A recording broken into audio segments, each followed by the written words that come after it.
Très bien. Après la sonnerie du réveil, une demi-heure plus tard, il se remet de ses émotions. Donc là, on voit déjà qu'il a perdu une demi-heure. Le naufrage a déjà commencé. Après ça, direction la salle de bain pour enlever toute cette crasse. Ouais, il en a de la crasse. À présent, direction les shots.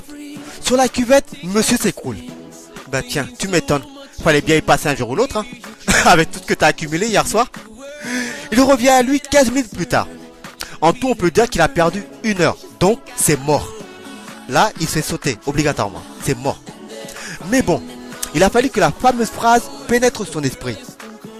Qui ne tente rien n'a rien. Donc, il s'enfuit de chez lui en oubliant sa carte de transport. Et en même temps, il a encore un petit bout qui pend.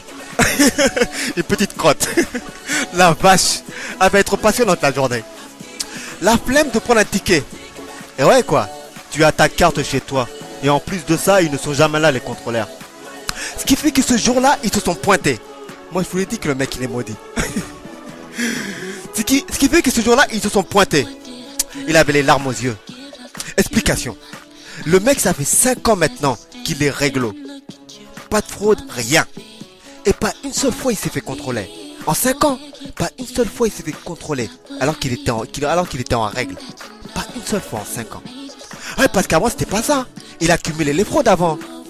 Et comme par hasard, ils étaient toujours là. Quand il était pas réglo, les contrôleurs étaient toujours là.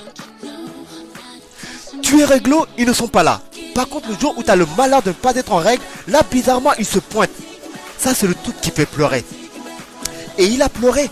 Il a pleuré. À mon avis, les malheurs ne sont pas encore terminés, hein. La suite.